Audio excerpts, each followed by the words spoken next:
रहमान की ये ख्वाहिश है कि उनके जो बेटे हैं मौलाना असद महमूद को जो वज़ीर आज़म के मनसब पर देखना चाहते हैं, ये मौलाना फजल रहमान की ख्वाहिश है। और गवर्नमेंट के इत्तेहादी ग्रुप हैं, तो इनके खिलाफ इन्होंने क्या क्या बयानात नहीं दिए। जहांगीर तरीन को PTI की ATM तक कहा गया है, अब उनके तरले कर रहे हैं। काफ लीग ने पेशकश की है कि तख्ते पंजाब हमें दिया जाए। में अगर खुदा ना खास्ता ये अदम एतमाद लाते हैं तो हुकूमत से ज़्यादा जो है वो पेचीदगियाँ अपोजिशन की सफ़ों में होंगी। पाकिस्तान पीपल्स पार्टी और काफ लीग की ये कोशिश है कि ये जो असम्बलियाँ हैं ये अपना टेन्योर पूरा करें। अस्सलाम वालेकुम, मैं हूं नुमान भुट्टा और आप देख रहे हैं मेरा YouTube और Facebook चैनल। नाजरीन कराम, मुल्क पाकिस्तान के अंदर सियासी गहमा गहमी जो है वो अगले आने वाले दिनों में उरूज पर पहुंच जाएगी। सियासी मैदान जो है वो गर्म हो जाएगा। पाकिस्तान पीपल्स पार्टी जो है वो एक महंगाई मार्च जो है वो लेकर इस्लामाबाद की तरफ रवाना हो रही है और 27 तारीख यानी कि कल पाकिस्तान पीपल्स पार्टी की जानिब से लॉन्ग मार्च का जो है वो ऐलान किया गया है।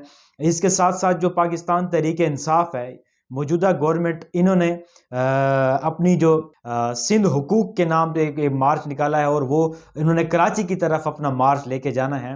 तो इसमें जो आने वाले दिन हैं इसमें सियासी मैदान जो है वो गर्म हो जाएगा और सियासी किस्म की एक चटपटी किस्म की न्यूज़ भी हमें देखने को मिलेंगी। और इस पर जो है वो अपोजिशन क्या सोच रहे हैं, हुकूमती ओहदेदार या हुकूमत जो है वो इस पर क्या सोच रही है, इस पर हम बात करेंगे कि आने वाले दिनों में कौन कौन सी डेवलपमेंट मुतवक्के हैं। सबसे पहले हम बात करेंगे अदम एतमाद के हवाले से कि किस तरह से जो अपोजिशन की पार्टियां हैं वो मुत्तहिद हो गई हैं और हुकूमत के खिलाफ तहरीक अदम एतमाद जो है वो लाने के लिए कोशां हैं। इसको ज़ाहिर है कि एक लीड कर रहे हैं और ड्राइविंग सीट पर जो है वो आसिफ अली जरदारी बैठे हुए हैं, जो कि इस अपोजिशन को साथ लेकर जा रहे हैं। और उनके जो अपोजिशन के और इसके साथ साथ जो इत्तेहादी हुकूमत के इत्तेहादी ग्रुप हैं और हम ख्याल ग्रुप हैं और बागी ग्रुप हैं, इनको भी वो तोड़ने की कोशिश कर रहे हैं और फ्रंट फुट पे जो है वो खेल रहे हैं। इससे जो है वो काफ लीग के साथ अब अगर 15 साल बाद जो है वो चौधरीज के साथ जो है वो इन्होंने मुलाकात की है। आसिफ अली जरदारी जो है वो उनको पर्सनली मिले हैं, उसके साथ मियाँ शहबाज शरीफ भी जो है वो काफ लीग को जो है वो उनकी क़यादत को मिले हैं और एक दूसरे के साथ इनके राब्ते जो हैं वो बहाल हो गए हैं और एक दूसरे के साथ ये ताउन की ख्वाहिश रखते हैं। तो इस वक्त जो पाकिस्तान मुस्लिम लीग काफ है वो काफ़ी अहमियत इख्तियार कर गई है। काफ लीग ने मुतालबात कौन से रखे हैं और काफ लीग क्या सोच रही है कि जो अपोजिशन की पार्टियां हैं उनके कौन कौन से जो उनके साथ मुआहदे तय पाए हैं। अपोजिशन की जमातों ने, ख़ास तौर पर आसिफ अली जरदारी ने काफ लीग को क्या पेशकश की और चौधरीज ने अपोजिशन को जो है वो क्या पेशकश किया और उनको क्या मशरूत किस्म की जो है उन्होंने पेशकश की है, इस पर हम आगे जाके बात करेंगे। लेकिन मैं इसमें आगे जाकर कुछ और भी बातें ऐड करना चाहूँगा जिसमें आसिफ अली जरदारी हैं या मौलाना फजल रहमान या Nawaz Sharif, Pakistan peoples party, JUIFA और मुस्लिम लीग नून ये क्या ख्वाहिशात रखते हैं। अब देखना यह है, बहुत सारे तज्जियाकार ये कह रहे हैं कि आने वाले दिनों में अगर खुदा ना खास्ता ये अदम एतमाद लाते हैं तो हुकूमत से ज़्यादा जो है वो पेचीदगियाँ अपोजिशन की सफ़ों में होंगी। हुकूमत से ज़्यादा जो है वो मुश्किलात का शिकार जो है अपोजिशन हो जाएगी। तो ये बहुत सारे लोग ये कह रहे हैं, इस पर भी हम बात करेंगे। सबसे पहले हम देखते हैं कि काफ लीग जो है उसको कौन कौन सी पेशकश की गई है। सबसे पहले तो काफ लीग को जो है उन्होंने तहरीक अदम एतमाद के हवाले से कहा कि आप हमारा साथ दें, हुकूमत को घर भेजें। तो इस पर जो काफ लीग ने मशरूत पेशकश किया है वो ये है कि हमें काफ लीग ने पेशकश की है कि तख्ते पंजाब हमें दिया जाए और वज़ीर आला हमारा यानी कि चौधरी परवेज़ इलाही को वज़ीर आला का मनसब दिया जाए। तो ये ज़ाहिर जो है एक बहुत बड़ी पेशकश है।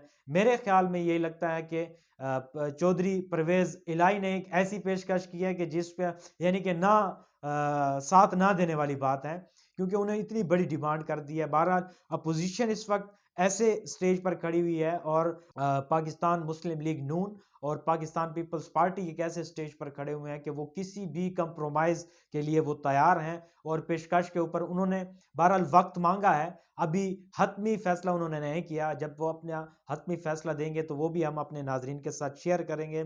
काफ लीग ने तख्ते पंजाब का जो है वो उन्होंने डिमांड की है।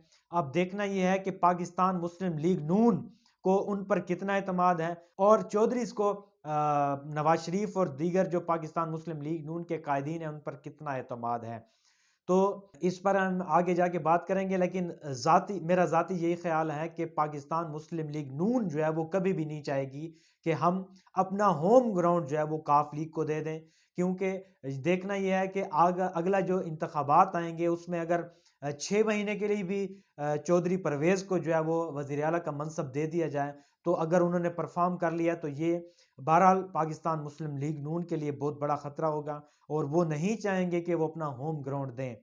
इसके साथ जो पाकिस्तान मुस्लिम लीग काफ है, यानी कि चौधरी शुजात वगैरह जो हैं वो ये सोच रहे हैं कि अक्सर उनके साथ जो है वो चीटिंग की गई है और शरीफ बरादरान ने चौधरीज़ के साथ जो है वो अक्सर चीट किया है। और ये जो मैं बात कर रहा हूँ ऐसे नहीं कर रहा, चौधरी शुजात ने अपनी किताब सच है के नाम से अपनी किताब लिखी थी, उसमें भी जिक्र किया है कि नवाज शरीफ और शरीफ बरादर ने हमें जो है वो 8 मरतबा चीट किया है।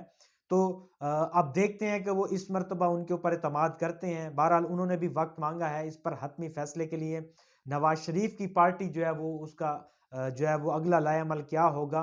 और मैं आपको साथ साथ बताता चलूं कि इस वक्त जो पोजीशन है, पाकिस्तान पीपल्स पार्टी जो है वो हुकूमत के खिलाफ उन्होंने भी अपना महाज गर्म कर लिया है। और इसमें सबसे दिलचस्प बात यह है कि लोग ये सोच रहे हैं कि आप देखें कि जो गवर्नमेंट के इत्तेहादी ग्रुप हैं तो इनके खिलाफ इन्होंने क्या क्या बयानात नहीं दिए। आप देखें कि अपोजिशन की जो जमातें हैं वो जहांगीर तरीन को जो है वो कायल करने की कोशिश कर रही हैं और जहांगीर तरीन के साथ मुलाकातें कर रही हैं, जबकि कुछ अर्सा पहले ही उनके खिलाफ अपोजिशन के ये बयान चल रहे थे कि जहांगीर तरीन जो है वो चोर हैं, वो करप्ट हैं, उन्होंने जो है वो मुल्क को लूटा है, उन्होंने करप्शन की है, उनको जो है जहांगीर तरीन को पीटीआई की एटीएम तक कहा गया है।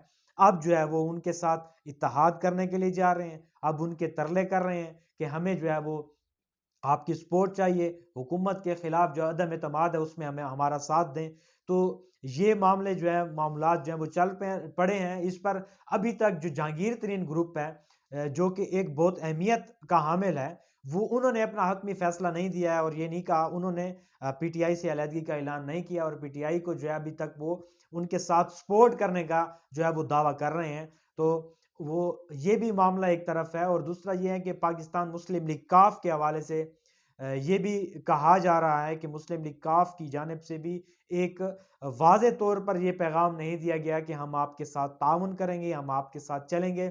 तो ये भी एक मामला जो है अपोजिशन को जो है इसके ऊपर भी बहुत ज़्यादा परेशानी है। इसके साथ-साथ मैं आपको बताता चलूँ कि मैंने शुरू में एक बात की थी कि अपोज़िशन की जो पार्टियाँ हैं, उनके लिए ज़्यादा ख़तरा होगा जब अदम एतमाद की तहरीक अगर कामयाब हो जाए तो अपोज़िशन की पार्टियों के ऊपर बहुत ज़्यादा ख़तरा होगा।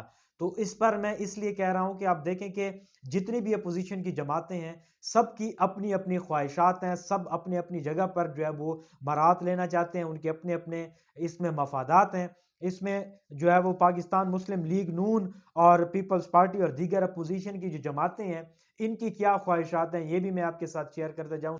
पाकिस्तान मुस्लिम लीग नून जो है वो जल्द इलेक्शन कराने के ख्वाह है, वो पंजाब में भी यही चाहते हैं कि पंजाब के अंदर भी जल्द जो है वो इलेक्शन कराए जाएँ ताकि एक नई सिनेरियो जो है उनके सामने आए और नई सूरत हाल हो और वो शुरू से जो है वो गेम को करना चाहते हैं। इसके साथ पाकिस्तान पीपल्स पार्टी और काफ लीग की ये कोशिश है कि ये जो असम्बलियाँ हैं, ये अपना टेन्योर पूरा करें और सिर्फ़ वज़ीर-ए-आज़म को घर भेजा जाए। ये पाकिस्तान पीपल्स पार्टी और काफ लीग का ये अल्लामिया है या उनकी सोच है कि ये जो असम्बलियाँ हैं, चाहे वो प्रोविंसेस गवर्नमेंट हो, चाहे हुकूमत के मरकज़ की हुकूमत हो, ये अपना टेन्योर पूरा करें और सिर्फ़ फ़िलवक़्त जो है वज़ीर-ए-आज़म को घर भेजना चाहिए। पीपल्स पार्टी का अल्लामिया है। इसके साथ-साथ मौलाना फ़ज़लुर रहमान बहुत अहमियत के हामिल हैं।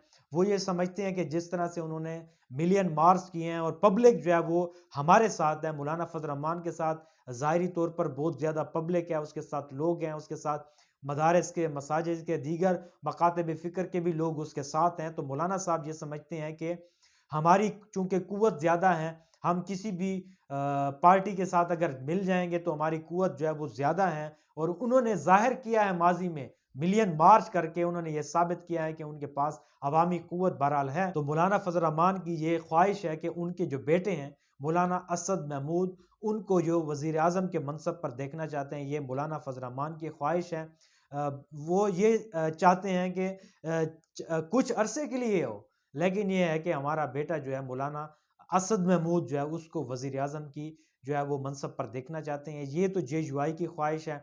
अब देखना ये है कि मुख्तलिफ जो अपोज़िशन की पार्टियाँ हैं, क्या इनके जो मफादात हैं, वो आगे जाकर एक जगह पे होंगे? इस पर जो है वो चूँकि अभी उन्होंने टाइम माँगा है, आगे जाकर इसकी भी पोज़ीशन वाज़ेह हो जाएगी। अब देखना ये है कि अगले आने वाले दिनों में गवर्नमेंट के खिलाफ कौन-कौन से नए महाज़ खोले जाएँगे। आप देखें कि बहुत सारे लोग इस चीज़ का भी ख़्याल कर रहे हैं कि चूँकि आगे अगले साल जो है वो नया सेटअप आने वाला है, जिसमें बहुत सारे अहम जो स्टेक होल्डर हैं उनकी तब्दीलियाँ और तकर्रियाँ होगी। तो बहरहाल जो पोज़ीशन है वो अभी तक वाज़ेह नहीं है, लेकिन ये है कि आने वाले चंद दिनों बहुत ही अहमियत के हामिल हैं और इसमें जो पोज़ीशन है, मुल्क में सियासी जो गहमा-गहमी है, वो भी उरूज पर पहुँच जाएगी और नई जो पोज़ीशन है, वो भी वाज़ेह हो जाएगी कि तो ये सारी सूरत-ए-हाल थी। इंशाअल्लाह आपसे नेक्स्ट भी हम इस किस्म की गुफ्तगू करते रहेंगे और हमारी कोशिश है कि हम ताज़ा तरीन मालूमात आप तक शेयर करें। तो अब तक के लिए इतना ही।